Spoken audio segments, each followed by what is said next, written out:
What's going on, everybody? Welcome back to Football Therapy with me, your host Jan, and yes, I have Mr. Yes Guys himself, George Benson, to help me preview the Sevilla game in the Champions League.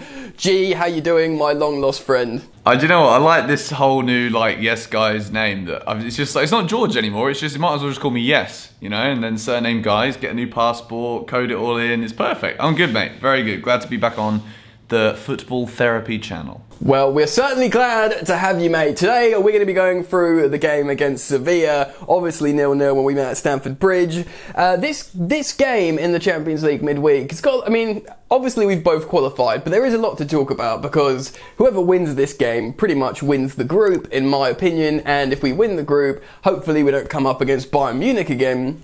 Sevilla will be thinking the same things, so we're going to talk about, heavy rotation potentially, or maybe going for it. So before we start going for a lineup, George, I want to ask you your opinion on it first. Do you think we rotate heavily generally, or do you think we go for it so we win the group and then rotate the final game? You know, I've been thinking about this a lot because I think there's a lot of people that say that we should rotate in these Champions League games, but they're also the same people who know what our strongest 11 is that we always field in the Premier League, and it's about what's more important. And for me, you've got one game here that could completely secure a favourable draw in the last 16 to give us a chance of reaching the latter rounds of the Champions League. So if we do rotate and it goes tits up, you just know that there's going to be a massive backlash about, oh, why didn't we play our strongest team and then we draw Bayern Munich again and get battered? And then it's well, that's kind of what we set ourselves up for. But I think the good thing now is rotation is okay when we have so much strength in depth. So I don't think, even if we rotate quite a lot, I don't think it makes us weaker necessarily. Yeah, that's good, man. So I think we're probably on the same page. I think there needs to be some rotation because the likes of Timo Werner and some other players are literally just overcooked. I'm thinking of maybe Chile B as well. So there needs to be some rest. And, Chelsea Leeds, the teenagers might know, but that's a big old, rivalry. And, if we're in the title race, possibly a bigger game. So maybe rest some big players for that game on the weekend. So what we're going to do here, G, is we're going to go through each position. And we're going to alternate who picks first, and then we're going to sort of choose between us who starts in this game, and then, we'll go from there. Sevilla has played, I believe, a 4-3-3 last time. They'll play a similar game, I'm sure. But we'll start with the goalkeeper, and I'm going to let you do the first selection first. Go on, George. Okay, well, this is the easiest job I've had to do all day. So we're going to pick Edouard Mendy. I was going to make a joke, and then I thought, no, it just gives you more editing to do. It's pointless wasting everyone's time. Mendy, unless one of his hands has fallen off, and even then he'd probably do a pretty decent job. He's in. All day, every day. All right, I like it. I was expecting a Petr Cech out there, to be honest, from you. But we'll go Edouard Mendy in goal. So I'm going to go with Azpilicueta at right back. How do you feel about that, George? You happy with that selection? I would be lying if I said I hadn't already filmed my preview and picked Azpi. So I'm glad you did that one because that was exactly who I was going to pick in my video too. Fine, cool. We're on agreement so far. Azpi at right back, Edouard Mendy in goal. Okay, so I'm going to give this one to you. This is a little bit more difficult. I'm going to let you choose left back here, big man. There was part of me that thought Reece James was so good at the weekend he should have played right back and then maybe rest Chilwell in left back and put Azpi left back. But with Azpi at left back, we don't get those runs around the winger and the crosses in with the left peg. So I'm going to say Chilwell again. It didn't look as though that little knock that he got in the second half against Spurs was too serious. So, for me, this is a massive, massive game. It's as big as Leeds at the weekend for what it could potentially mean for the shaping of our season. So, go with the best. I don't think Lampard rates Alonso or Emerson enough to drop Chilwell for this one. Yeah, you know what, man, that's really, really sensible. And also, I think you made really fine points there. And we've seen Emerson come on for Chilwell if the game's tied up to just rest Chilwell and wrap him up. So Frank will probably trust Emerson enough to be a substitute once the game, if the game is put away. So I think that's probably one of the subs, one of the 5 subs, I think, in the Champions League you could expect. So I'm going to go with centre-backs. I think there will be rotation here. And I'm going to go with a relatively easy pick, I think, and I'm going to say Antonio Rudiger. What are you saying about that, big man? I mean, I could easily see it happening. The only reason why I think it might not is because Thiago Silva didn't really do very much against Tottenham because he didn't have to. So it's not like Spurs absolutely ran him ragged. And I mean, I agree with you, but I think that he might just pick Silva and Zuma again, just because they literally really had nothing to do in that game. They did well, don't get me wrong, but like it wasn't like they were worked and they had to cover a load of runs or anything. Like, it was probably the most comfortable 90 minutes against 2 of the best attackers in the world that they'll ever have. Sure, and I agree, but I think I'm going to propose a compromise here. I'm going to think, although he wasn't run ragged, I think he will be run ragged, so ragged on the weekend from that high-octane Bielsa Leeds, and I think we'll want him as fresh as possible with that. And we have seen Rudiger and Zuma already perform well together this season in, I think it was a Premier League game. So how about a compromise, Zuma and Rudiger in the back line with Azpilicueta and Chilwell? Does that make sense? I'll take it. So just so we could clarify, when Lampard eventually does get fired one of these years in the future, which one of us is assistant manager and which one of us is the manager here? It's going to be a new age 20-30, 50-50 down the middle, mate. So we're alternate. Boom, I like the idea of this. I love that. And Frank retires, he doesn't get fired. There we go. All right, okay, so I propose that centre-back partnership. So we're going to go 4-3-3. George, who is playing in the lone CDM, mate? N'Golo Kante. I think he's in far too good a form right now not to play in that role. And I think, it could be Kovacic, but I think Kante is playing so well that I'm going with the strength of what I think is the best possible team in my view, with rotation in mind as well. But I think Kante is making that one solo position in front of that defensive zone at the moment. So I'm going to put him in there in front of the back 4. I agree, and especially until we, if we don't have a Declan Rice or this kind of player that's just as good to rotate with him, really the drop-off's quite big in that role at the moment. So I agree. One man that we know can play 800 games a season, the young, sprightly Mason Mount, who is integral to how we play. I'm going to put him in as one of the attacking 8s in the left centre mid role. Do you agree? And if you do, who's going to be his other counterpart, number 8? I massively agree. And I partner him with Mr. Kai Havertz for this one. I think Havertz has been, he's had a couple of minutes in both of the 2 games since he came back. I think Kovacic did play very well and he did a lot of running around against Spurs.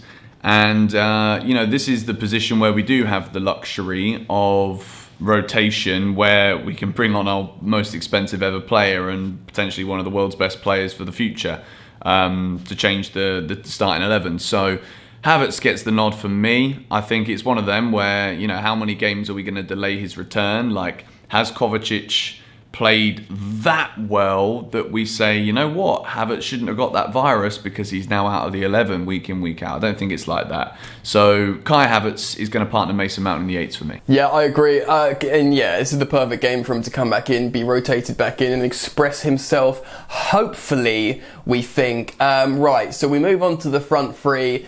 I'm going to start this off, and he wasn't in the matchday squad against Tottenham, but I think it's because he's going to start this game, and I'm going to put Callum HudsonOdoi as one of the wide forwards. I'm going to ask you, big man, if you agree, and who would you have as the other winger?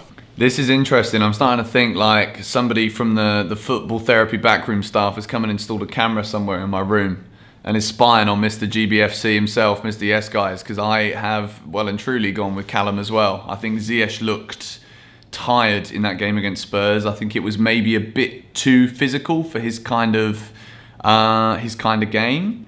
So yeah, there's wizardry, like sometimes, like even in Harry Potter or even Aragog, freaks out Harry once in a while, you know, and that's just a bloody spider, and this is the wizard of all wizards. So, you know, you've got to look at it in that kind of way. So, and also with Callum, like, you know, he did play very well last week. He scored a great goal, and to be just omitted from the squad at the weekend would have actually hurt him. I'm sure he understood, but he's probably there thinking like, well, what the bloody hell can I do, you know? And I think this kind of game, if he's the match winner for Chelsea, then he's doing all the right things. And I think unless he's given that chance, this could be one of those games where if he doesn't get the nod, his head could completely drop and he'll be like, right, I'm going to go and hand in a request again in January. I think it's that serious for Callum at this point, because he knows that his back's against the wall in terms of time, in terms of opportunity for time. And I think this is a very, very good game for him as well.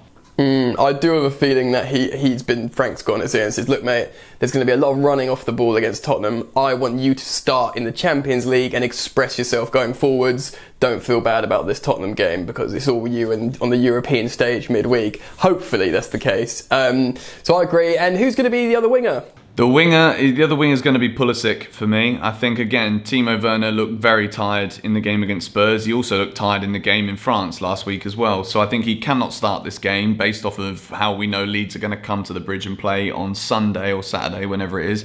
And Pulisic, I mean, I've been so excited to see him come back. It's been a shame, really, this season that even though, you know, all of the new signings have obviously got all the headlines in terms of how, like, us Chelsea fans get excited to see who's going to be in the starting 11s and stuff.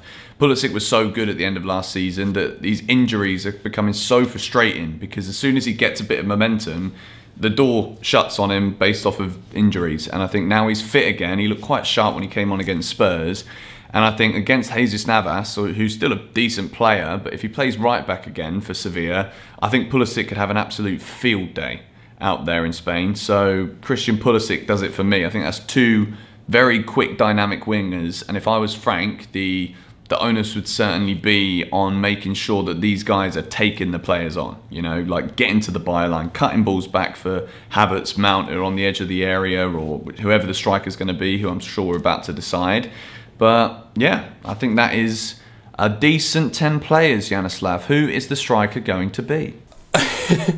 I just want to say I agree wholeheartedly with our winging choices, because they can carry the ball into the 18-yard box. Both of them are capable of dribbling and hitting the ball with both feet, and they can both run in behind. So yeah, a superb compliment there.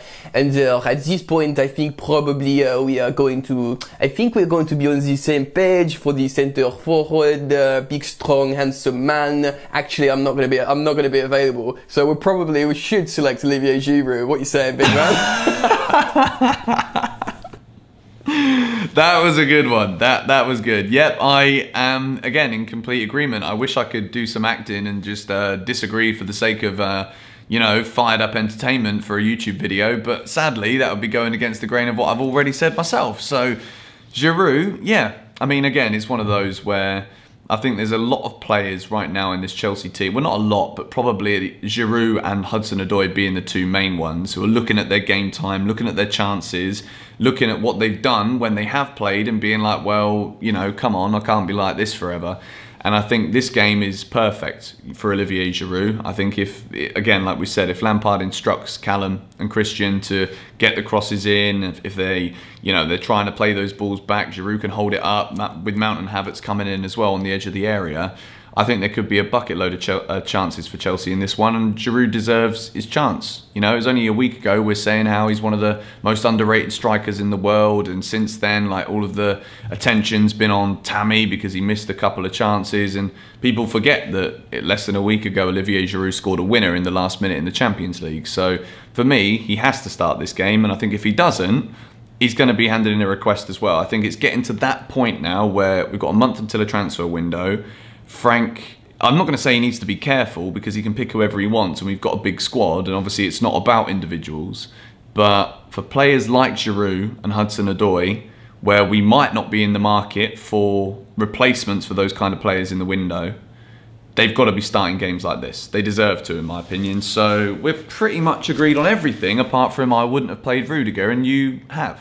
So that's pretty good, Yanislav. Pretty, yeah, we've done good there, man. And that's pretty much on the premise of just making sure Silva's completely fresh for the high octane Leeds clash. Yeah, man, I'm pretty happy with that. And we're gonna do score predictions now, big man. I'm gonna kick us off. I'm gonna say, because the pressure's of both teams now, so hopefully it won't be that cagey, and it will just be about expressing natural talent. And I think if that's the case, Chelsea come up trumps, and I'm gonna predict a 2-1 win. We take all 3 points and pretty much seal our fate at the top of the group. What are you saying, George, for a score prediction? I am going to say the same as what I said over on GBFC, which is a nice little 3-2 win. The first time we can see 2 goals under Mendy, but I think it will be a very open game. I think both teams know that it's kind of a bit of a free hit for both of them. It's like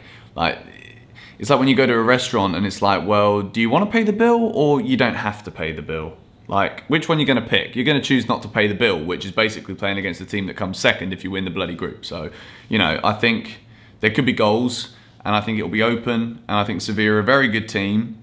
And, yeah, 3-2. And I think maybe 3-1, but I'm saying 3-2 because I don't want to disrespect Sevilla. Okay, well, I'll take it, and it will mean it's an entertaining Champions League game that people will talk about because it's a 3-2, and then ultimately they'll be talking about Chelsea winning it. So there we have it. Me and George have done a predicted lineup and some score predictions. Chelsea are going to win this game, hopefully. Let me know what you think down in the comment section below. Do go check out the George Benson football channel and tell them how good football therapy is down in his comments.